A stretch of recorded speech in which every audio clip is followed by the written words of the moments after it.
آپ کو اعلی حضرت کی شخصیت کے بارے میں ہمارے علماء کرام ان کی تقوی، پرہیزگاری، ان کی علمی لیاقت اور اعلی حضرت نے جو اہل سنت پر احسان کیا ہے وہ سب سے بڑا احسان ہے کہ اعلی حضرت نے اہل سنت والجماعت کو صحیح عقیدت سے روشناس کرایا ہے۔ علمی لیاقت اپنی جگہ پر، اعلی حضرت کے تقوی، پرہیزگاری اپنی جگہ پر، تمام خوبی اوصاف اپنے جگہ پر، سب سے بڑا جو احسان اعلی حضرت کا آپ کے اور ہمارے اوپر، ہمارے جماعت اہل سنت پر، وہ احسان ہے کہ اہل سنت و جماعت کو اعلی حضرت نے صحیح عقیدے سے روشناس کرایا، صحیح عقیدہ کی رہنمائی کی ہے۔ اور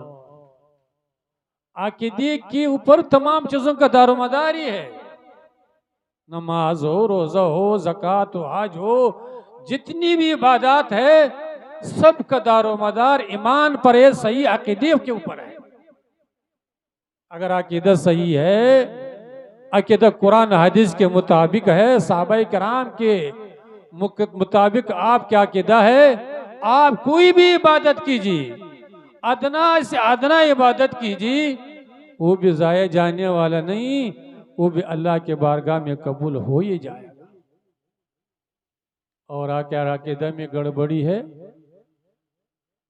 عقیدہ صحیح نہیں ہے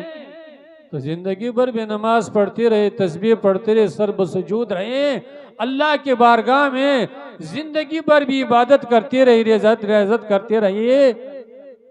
یاد رکھیے وہ عبادت اللہ کے بارگاہ میں کبھی قبول ہو ہی نہیں سکتا ہے۔ اس لیے ایسے محسنوں کو یاد رکھنا، ان کا تذکرہ کرنا، ان کی یاد و محبت میں ایسے محفلوں کو منعقد کرنا اور اس میں شرکت کرنا اور ان کی عقیدے کے مطابق اپنی زندگی کو اختیار کرنا، یہ دنیا کی بھی کامیابی ملے گی اور کل بروز محشر انشاءاللہ العزیز تب بھی کامیابی نصیب ہوگی۔ اللہ جل شانہ ارشاد فرماتا ہے ان تنصروا اللہ ینصرکم، اللہ فرماتا ہے کہ اگر تم اللہ کی مدد کرو گے اللہ تمہارا مدد کرے گا۔ تو کیا مطلب ہوا؟ اللہ جل شانہ ہمارے مدد کا محتاج ہے؟ اللہ جل شانہ کسی بندے کا مدد کا محتاج نہیں۔ معنی یہ ہوا کہ اگر تم اللہ کے راستے پر چلو گے، قرآن کے دامن کو پکڑو گے، اللہ اور اللہ کے رسول کی اطاعت و بندگی اختیار کرو گے، ذکر و اذکار میں زندگی بسر کرو گے، تو اللہ جل شانہ تم کو دنیا میں بھی روشن فرمائے گا، دنیا میں بھی اپنے خیر و برکتوں سے نوازے گا، دنیا کی زندگی میں بھی سربلندی عطا کرے گی، اور کل بروز محشر جہاں نفسی نفسی کا عالم ہوگا، جہاں کوئی کسی کو پوچھنے والا نہیں ہوگا، وہاں بھی کیا ہوگی؟ اللہ اپنے فضل و کرم سے حضور صلی اللہ تعالی علیہ وسلم کی شفاعت نصیب فرمائے۔ اس لیے مسلمانوں، آج تو یہ بولا جا رہا ہے کہ اعلی حضرت کا عقیدہ کوئی نئی عقیدہ ہے،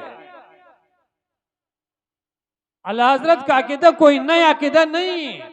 جو صحابہ کرام کا عقیدہ ہے وہی اعلی حضرت کا عقیدہ ہے، وہی اہل سنت والجماعت کا عقیدہ ہے،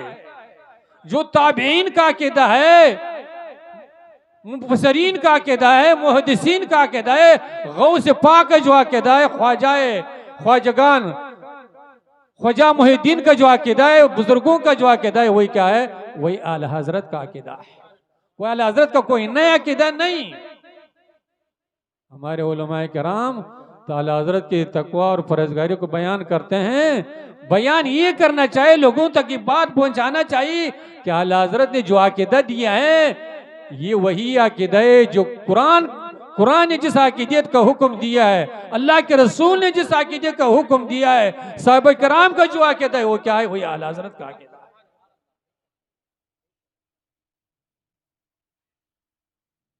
اس لیے مسلمانوں،